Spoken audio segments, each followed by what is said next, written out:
way back. We played Little League Baseball against each other.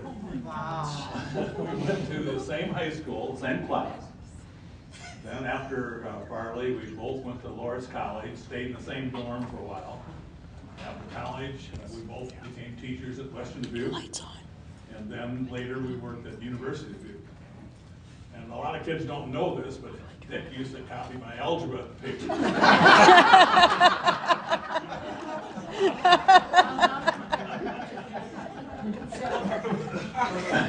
I better not leave it at that. Dick was the smartest kid in our class. We all wanted to steal his. Well, it's a great honor to be in the Hall of Fame here at Western Dubuque. I really enjoyed my time at Western Dubuque. It was a great place to work and still has a great reputation. I also want to congratulate the three other inductees, Doug and the late Carlin and Scott. And I want to give some thanks. You know, whenever you get an honor like this, there's people you should thank, and I have a few. I see these girls sitting back there. They're obviously the first person or people I should thank. I had two coaches that were great. One guy I taught with and worked with for 33 years at Drexler Middle School, and that's Graydon Grimm over here.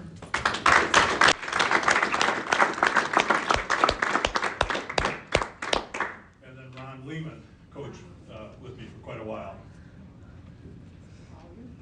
There's two other people I'd like to thank, and Bob sort of went over that a little bit, but Larry Conrad and Bob Howard, they are the two that convinced me to become a high school coach. When I graduated from Loras, I had no intention of coaching. There weren't many sports, not as many as they have now. I didn't take any phys ed classes or any coaching classes. And but one day around 1986 or something, they approached me and asked me if I'd be interested in coaching girls softball. They knew I had a daughter in 8th grade, and they thought I might be interested in doing it. And I'm forever grateful because it led to a very enjoyable 15 or 16 years of me coaching. Now when Bob came to me and he said, would you be interested in coaching, I told him I don't even have a coaching license. And he said, well, that's no problem, you can pick it up at summer school or winter, you know, at night classes. And I said, well, I've never even seen a high school softball game. I said, you wouldn't want me to teach something I don't know anything about, would you? And he said, well, that's not bothered you in the past.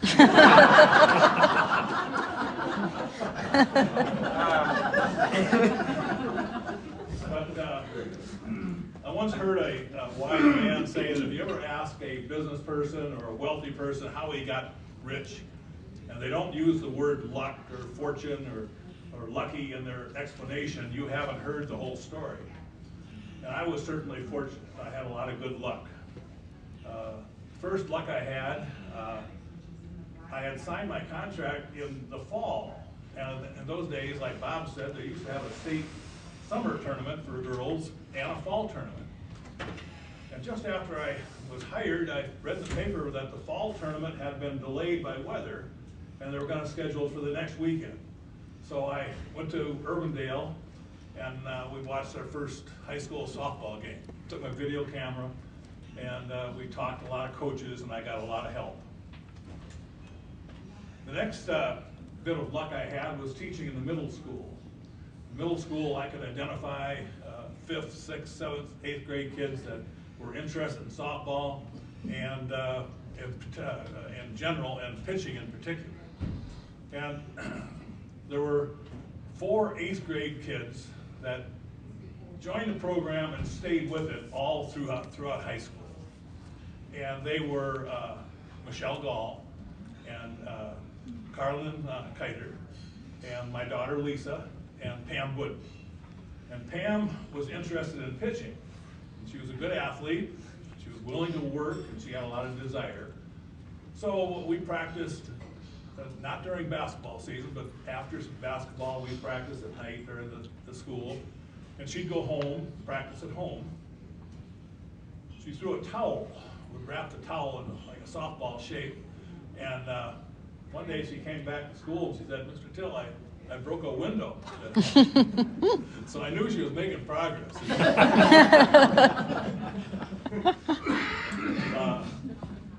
Another good fortune I had was the young kids that had been on the varsity the year before had some ability. And that would include Carrie Vasky and the Beyer twins, Barb Davis, who else? Tara Callahan. Shelley Noderman. Shelley Noderman, yeah. And I knew if I could keep them back or keep them out, we could improve. So when Pam was pitching, I would invite the older kids over sometimes to the middle school and watch.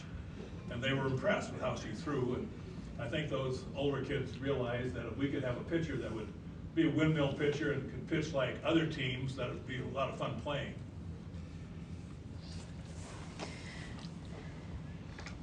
Now, when I took over the job at Western Dubuque, I couldn't find much information. The previous coach, who was not a teacher here, didn't put much in the paper. I couldn't find any scorecards, scorebooks. So to find out a little bit about him, I went into the Telegraph, or Dolores College, the library, and I looked up the microfilm of the Telegraph Herald. And I researched, went back 7 years, the sectional tournament. The Telegraph Herald would always send a reporter to the sectional games. And I looked up the first game. It was something like Western Dubuque losing 15-0. I went go back another year. It was 12-0. I went back 7 years, and the total score after 7 years was opponents 100, Western Dubuque 0. And we averaged 1 hit a game. So I knew we had to change.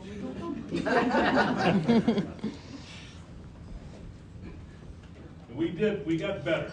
As Pam developed, it takes a while to develop a pitcher, but as Pam got better, the kids could see progress. Our first year we won 5 games.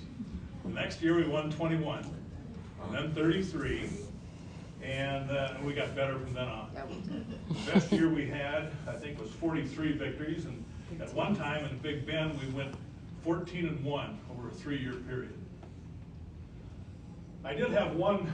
The kids were teasing me about umpires before, the kids. I did have one umpiring experience that I got into a little trouble with. One. Just one.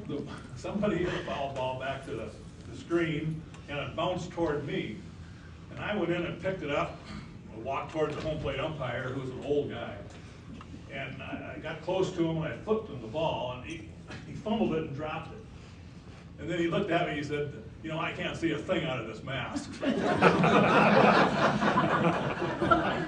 said, "Yeah, I've noticed."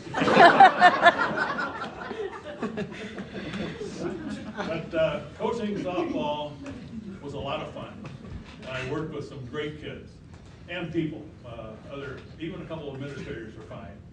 But no, a lot of nice people, a lot of good people. One thing, how did I get into this now? We had some of the things that I liked about coaching was just the fun and the laughter and the jokes and about everything about softball. Even the crying. And you know, there is crying in softball. I'm sure I did. My wife said nobody was going to get that joke. Now, when I was making this speech or writing this speech, I kept thinking of a famous novel that called The Tale of Two Cities, written by Charles Dickens. And I was going to ask Twyla, do you remember the first sentence of that book? Oh, why would you even ask me? It was the best of times, it was the worst of times. Very good. Wow. Whoa! Woo!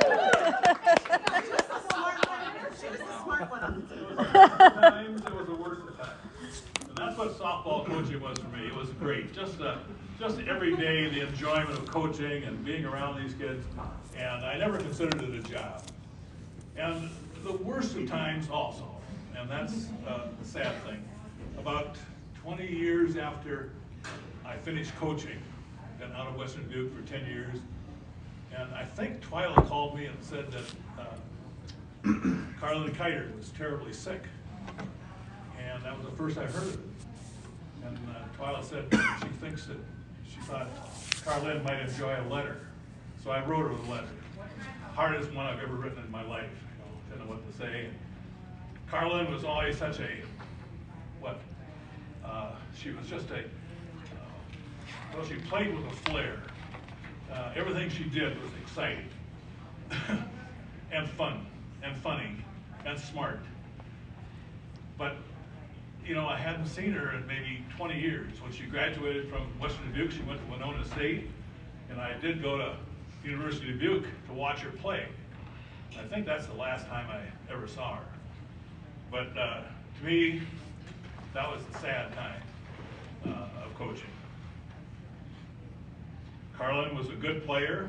I don't have the statistics anymore, and it's been, what, 30 years or something, but I did find that she had the record for Western Dubuque outfield assists, and I don't know if that still stands, but when I quit teaching, she had that record. She was a catcher originally, then played the outfield. She had a bad habit when she first learned to bat. She was very hyper, and she would throw the bat. Oh, yeah. And people were in danger, the catcher, the pitcher, the on-deck hitter, and most importantly, the third base coach. And so we tried to get her to stop. And I even contemplated tying a string to her wrist and to the bat so she couldn't throw it. But eventually she did learn to hold on to the bat and not throw it.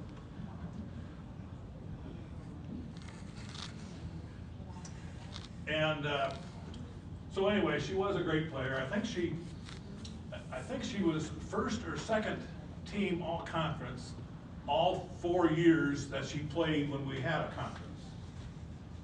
And I don't know why we made her a catcher. Carlin didn't look like a catcher. She was, petite, pretty tall, but usually you think of a catcher who could block the plate or, be a little bit tough. But somehow Carlin became a catcher and did very well until I moved to the outfield.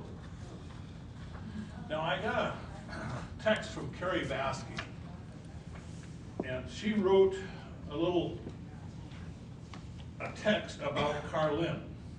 And Carrie told me I could read it to you. It's very short. And this is Carrie Baskey writing about Carlin. One thing I love, and I think separates Carlin from other Hall of Famers, is she was involved in so many things, like show choir, volleyball, music, and softball. She was just the most well-rounded Bobcat.